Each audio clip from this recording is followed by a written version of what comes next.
Okay, let's go.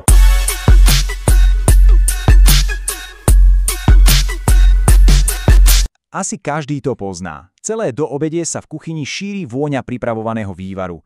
Človek sa teší na ten poctivý, zlatistý zázrak ako od babičky. No a potom príde sklamanie. Dnes sa pozrieme na to, prečo sa to deje a ako premeniť túto malú kuchynskú katastrofu na absolútne majstrovské dielo. No, znie to povedomé však. Presne toto je opis takej tej klasickej nedeľnej krízy. Po hodinách varenia s tými najlepšími surovinami je výsledok, pri najlepšom rozpačitý. A práve táto frustrácia je dôvod, prečo si dnes rozoberieme 3 najväčšie chyby, ktoré pri varení vývaru robíme.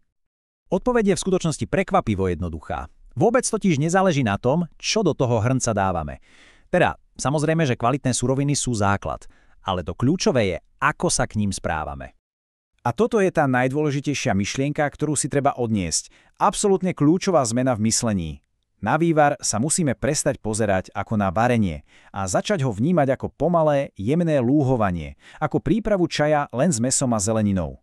Práve z tohto nepochopenia totiž pramenia všetky tie ďalšie chyby. Takže, poďme na to. Prvá a asi tá najčastejšia chyba je netrpezlivosť. Taká tá agresia v kuchyni.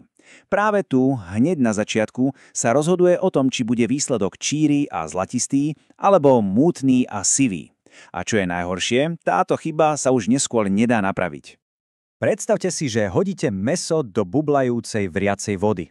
Čo sa stane? Ten teplotný šok spôsobí, že sa bielkoviny na povrchu mäsa okamžite zrazia.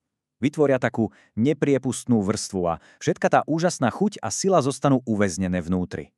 Lenže my predsa chceme presný opak. Chceme tú chuť dostať von, do vody. Správny postup je teda presný opak. Vždy, ale naozaj vždy začíname so studenou, ideálne až ľadovou vodou. A zohrievame to celé veľmi pomaly a pozvolna. To dáva mäsu a kostiam čas, aby sa ich pohory pekne otvorili a všetka tá dobrota sa mohla postupne uvoľniť do vody. Pomalosť hneď od štartu, to je základ. A teraz, aby sme si ten rozdiel naozaj dobre predstavili, mám tu takú analógiu. Sopka versus lenivá rieka. Prudké, burlivé varenie, to je tá sopka. Ten divoký pohyb vody rozbije tuk a všetky nečistoty na milióny mikročiastočiek a doslova ich do tej vody vmixuje, vytvorí emulziu a výsledok mútny sivý vývar. Naopak, jemné prebublávanie, naša lenivá rieka, udrží všetky nečistoty pokope, tuk sa vyzráža na hladine a my ho môžeme ľahko pozbierať. Výsledkom je dokonalé číry vývar. Tomuto jemnému prebublávaniu sa odborne hovorí simmering, alebo po našom aj ťahanie vývaru. A ako to vyzerá v praxi? Hladina sa takmer nehýbe, len sa lenivo prevaluje. Občas sa objaví jedna bublinka, potom je dlho ticho a potom ďalšia. Žiadny klokot, žiadna sopka, len pokoj. Dobre, čírosť by sme teda mali vyriešenú, teraz ale prichádza na rad druhý častý problém. A to je bledá, anémická farba a taká, plochá, nevýrazná chuť.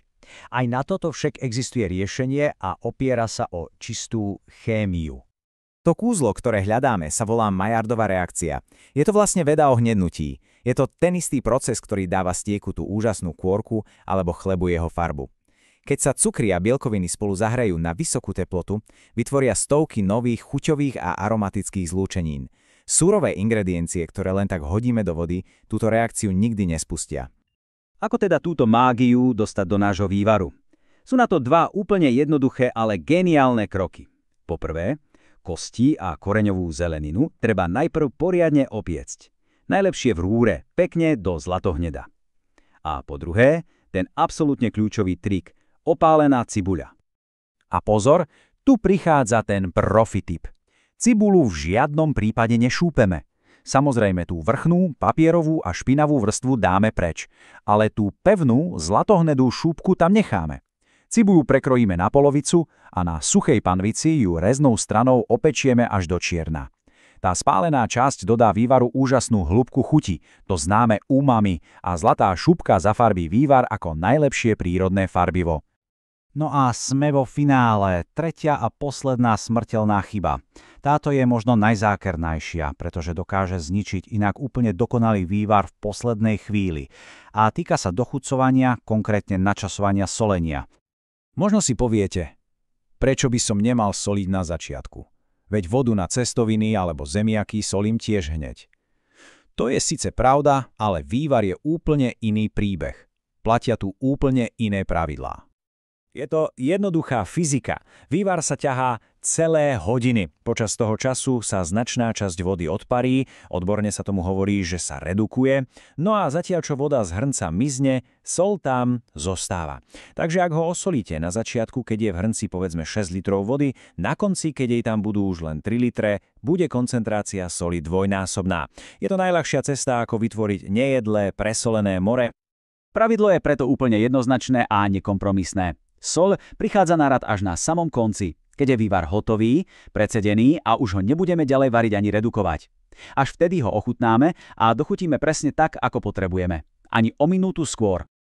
Keď sa na to pozrieme takto spätne, všetky 3 chyby, ktoré sme si prešli, majú jedného spoločného menovateľa. A tým je netrpezlivosť a nepochopenie toho základného princípu. Že vývar je o pomalom extrahovaní, o lúhovaní. Nie o agresívnom varení. Takže, ak si máme zapamätať 3 zlaté pravidlá, sú to tieto. Poprvé, studená voda a žiadna sopka, len pokojná lenivá rieka. Po druhé, Maillardová reakcia, čiže opekanie surovín predtým, ako pôjdu do hrnca, aby sme získali farbu a hĺbku chuti. A po tretie, trpezlivosť pri solení. Soľ patrí až na samý koniec. A to nás privádza k takej záverečnej myšlienke. Dokonalý vývar naozaj nie je o zložitých receptoch, ani o exotických ingredienciách. Je o rešpekte k surovinám a o čase. Je to taká pripomienka, že tie najlepšie veci v kuchyni a možno aj v živote si jednoducho vyžadujú trpezlivosť. Varenie je naozaj mágia, ale funguje len keď jej doprajme čas. Vítajte v Gastrománii, mieste, kde sa kulinárske sny stávajú skutočnosťou. Objavte vášeň pre jedlo.